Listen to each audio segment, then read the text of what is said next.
E no vídeo de hoje vamos falar sobre a primeira lei de Mendel. Eu me chamo Daniel Fernandes e você está no canal Biologia e Tal.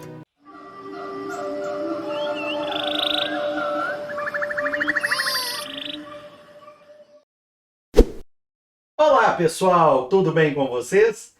E hoje nós vamos falar sobre a primeira lei de Mendel. Mas antes de irmos para a nossa aula, eu gostaria de te pedir para já deixar aí embaixo aquele like para estar ajudando o nosso canal a se fortalecer aqui na plataforma e te convidar. Caso você ainda não seja inscrito no canal, já aproveita e se inscreve aí embaixo, hein? Sabe por quê? Toda semana eu dou continuidade às aulas aqui no canal, tá certo?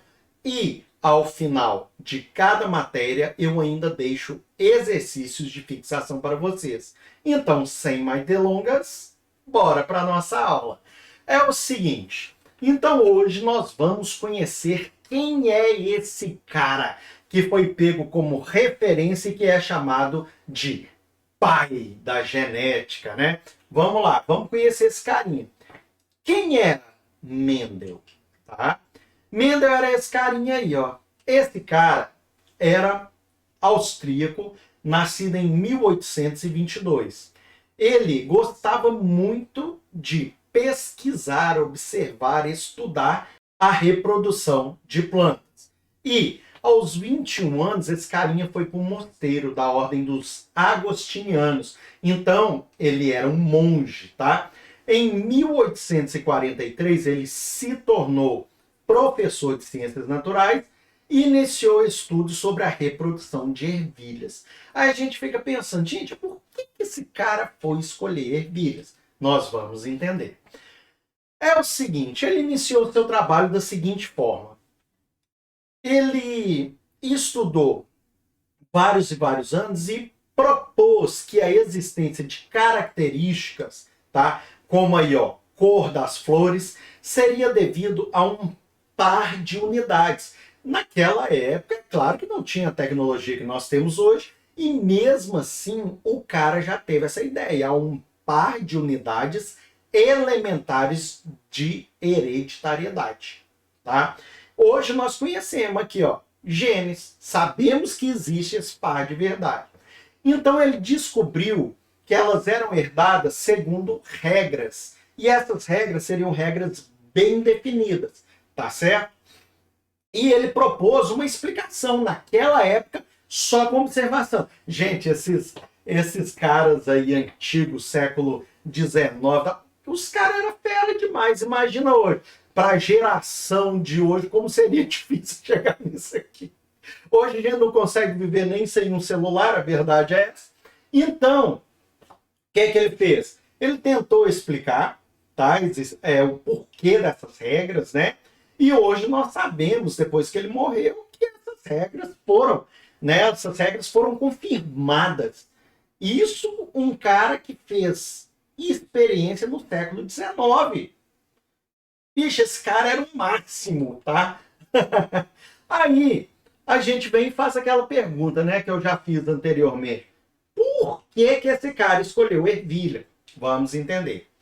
A ervilha é de fácil cultivo, possui características muito bem definidas, vou mostrar para vocês, mas olha aqui, ó, duas, cor das flores e sementes, vírgula, etc, tá? E de fácil polinização manual, então poderia fazer manual, como também pode acontecer a autofecundação, tá certo? Outra coisa, aqui, ó, já deu spoiler, elas apresentam também autofecundação, autopolinização, tá certo? E é o seguinte, o primeiro passo do trabalho foi encontrar variedades diferentes de ervilha.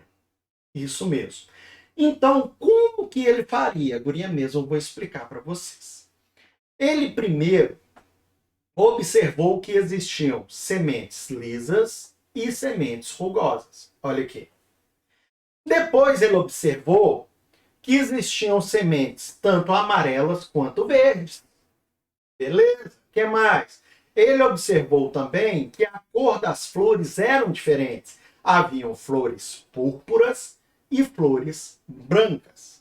Beleza? O que mais, professor? A forma da vagem. Nós tínhamos uma vagem que ela é inflada e outra comprimida. Outra coisa, cor da vagem. Poderia ser tanto amarela quanto ser verde também. Na mesma ideia aqui, ó, da cor das sementes. O que mais? Posição das flores. Algumas flores eram axilares e outras eram terminais. Aqui, ó. Então, um no ápice e outro nas laterais. O que mais? A altura das plantas.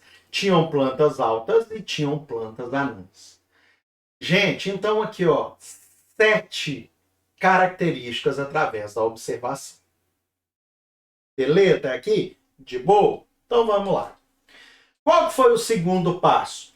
Ele tinha que certificar que todas essas plantas fossem realmente de linhagens puras, certo?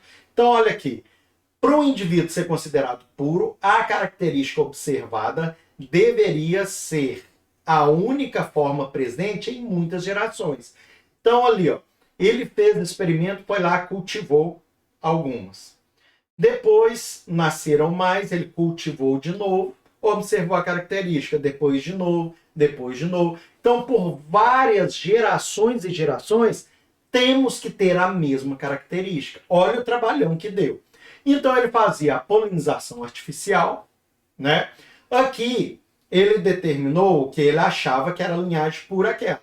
Então, ele pegou a linhagem pura ali, fez, então, a polinização artificial e ele chegou à conclusão de que, olha aqui, ó, todas as gerações, tá? Todos os descendentes tinham flores púrpuras. Então, realmente, ele se certificou que aquela linhagem era pura, levando em consideração, tá, a cor das flores.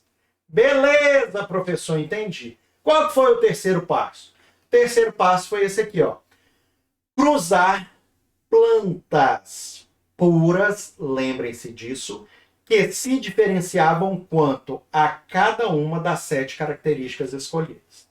Então, presta atenção. Ele observou 7 características. O exemplo que eu vou dar aqui, né? Sementes lisas e rugosas. Beleza?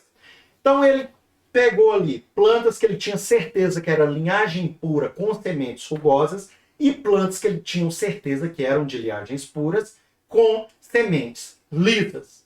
Beleza? Então, ele fez o cruzamento dessas plantas e observou. Essa aqui é a geração parental. É o início de tudo, tá? Digamos assim, os pais ali. Aí ele fez o cruzamento, lá, de uma lisa com uma rugosa. Na primeira geração, ele percebeu que todas as sementes vieram lisas. Todas. Aí o que ele fez? Ele fez, então, ele cruzou a primeira geração, geração F1, com ela mesma. E deixou que ocorresse também a autofecundação entre elas. Tá? Aí, quando nasceu a geração F2, a segunda geração, ele percebeu que havia uma semente rugosa a cada 4 sementes. Então, 3 lisas e uma rugosa. Então, seria a proporção de 3 para 1. Beleza? Tranquilo até aqui? Então, vamos lá. Aí é o seguinte, ele observou que os indivíduos híbridos ou heterozigotos teve uma mistura ali, ó, de puro, né? E de puros, aliás. Eram sempre iguais a dos parentais. Todos da geração F1 possuíam sementes lisas. Todos. Nenhum se diferenciou. Agora, a autofecundação das plantas híbridas, no entanto, produzia uma descendência constituída por uma maioria de sementes lisas, 3 lisas e uma rugosa. Por que que isso acontecia só na segunda geração? Olha só. Então, Mendel concluiu que na primeira geração, na geração F1, o traço de um dos pais ficava em recesso. Ou seja, ele não se expressava.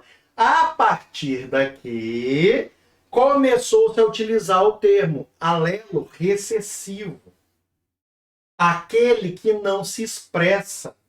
O Azinho, o Bzinho, ou A minúsculo e B minúsculo. Entendeu? Então, aquele que não se expressa é o recesso. Agora, então, o que era dominante se expressaria completamente. Agora, reaparecendo novamente na descendência, olha aí, ó, de híbridos na geração F2. Beleza? O traço que desaparecia na geração F1 era chamado de recessivo. Beleza? Nascia, então, o termo de recessivo. Então, seriam as sementes rugosas. E o que se apresentava na geração F1, tá? Aquele que dominava seria o dominante. Pronto, fácil de entender. Tranquilo? Então é o seguinte, vem a pergunta. Como Mendel explicou o desaparecimento do caráter recessivo, ou seja, semente rugosa, em F1, e seu reaparecimento em F2, na proporção de 3 para 1, de 3 dominantes para 1 recessivo, ele explicou da seguinte forma. Presta atenção. Através dessa imagem aqui eu te explico tudo. Então, lembra que ele havia dito anteriormente que as características eram expressadas através de um par de unidades? Ele não sabia o que era. Beleza? Aí, o que acontece? Ele propôs o quê? Que aqui nós temos a característica dominante, era pura, então, já que são dois, então nós temos aqui Rzão, Rzão. Ou seja, um homozigoto dominante. E do outro, como era recessivo, e nós vimos que aquela característica só se expressa em homozigose, então ele colocou Rzinho, Rzinho. Agora, quando ocorre a formação dos gametas, tá? Nós vamos ter isso aqui. Nesse caso aqui, a única possibilidade de gameta é com alelo dominante. E do outro lado, a única possibilidade de gameta é de alelo recessivo. Então, esses dois se uniram, se juntaram. Lembra que eu falei do mandão, o dominante? Então, ele mandou, só que ele é misturado, ele é híbrido. E quando aconteceu a união de dois híbridos, tiveram a seguinte proporção. 3 dominantes para uma rugosa. Aqui nós entramos no famoso quadro de Punnett. Esse quadrinho aqui, ó, você vai colocar macho em cima e fêmea embaixo. Beleza? Aqui, ó, nós colocamos então separados aqui, ó, as possibilidades de gametas nesse caso. Pensa comigo. Se, né, todos são híbridos, eu tenho, então, um R dominante e um R recessivo. Não é? Então, eu tenho a possibilidade na formação de gametas de Rzão, de um alelo dominante, e um alelo recessivo. Então, eu tenho duas possibilidades de gameta. Quando eu faço a união desse com esse, eu tenho homozigoto dominante. Quando eu faço desse com esse, eu tenho outro híbrido. Quando eu faço desse esse, eu tenho híbrido.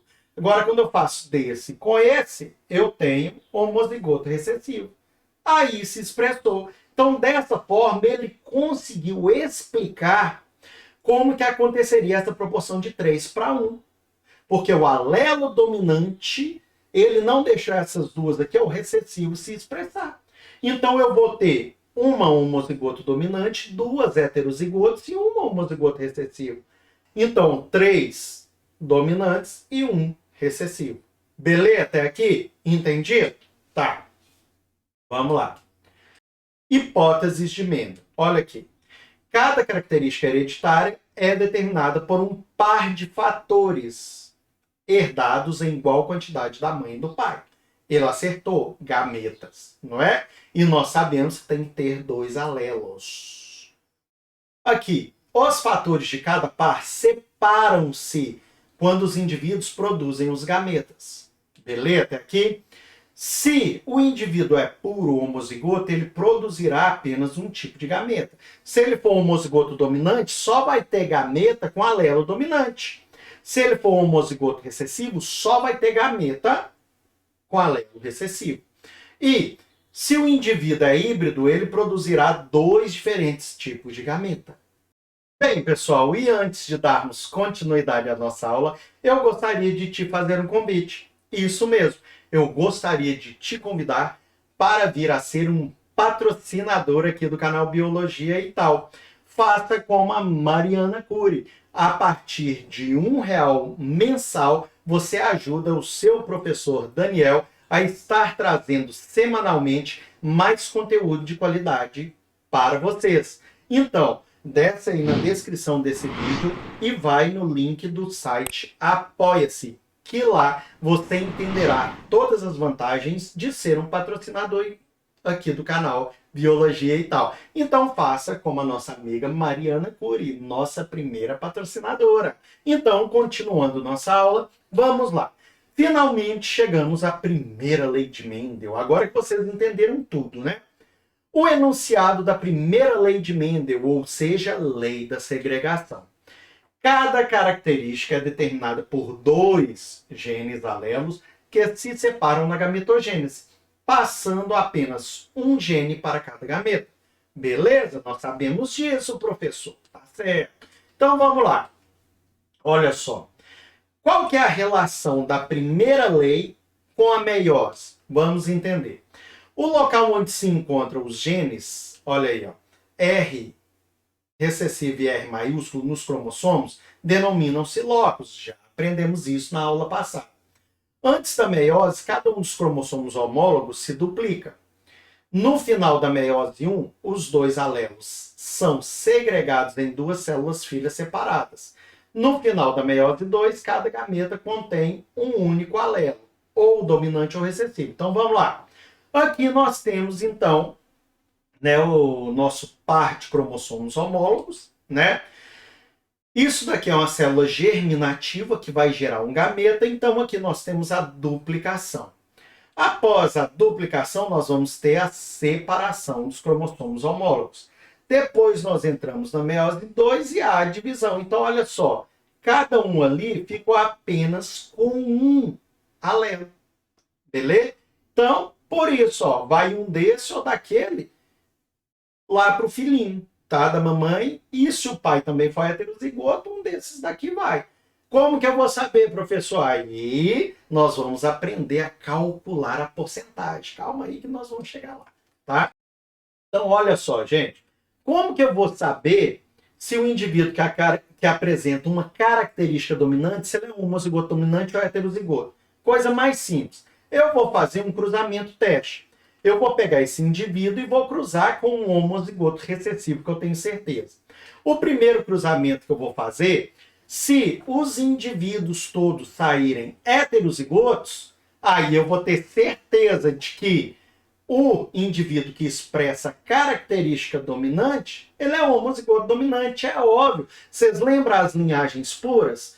O puro com o puro é heterozigoto. Agora, se eu cruzar com um heterozigoto, 50% vai ser característica dominante, 50% recessivo. Se aparecer o recessivo, significa o quê? Que o carinha é heterozigoto. É óbvio. Eu vou estar explicando para vocês aqui no decorrer das aulas, quando a gente for fazendo os cruzamentos no quadro de Punnett, eu vou explicar para vocês aí quais as proporções certinhas de cada um, tá certo? E a diferenciação entre entre proporção genotípica e fenotípica também, tá certo? Bem, pessoal, se vocês gostaram mesmo dessa aula, já deixa aí aquele like. E se não for inscrito no canal e chegou até aqui, já aproveita e se inscreve e ativa o sininho de notificações para você não perder nenhuma aula. Olha só, agora vai aparecer para vocês agora no final mais 2 vídeos para vocês continuarem seus estudos. Beleza? Então fica aí até o fim. Obrigado a você que assistiu esse vídeo até aqui. Um grande abraço a todos, fiquem com Deus e até o próximo vídeo. Tchau, tchau!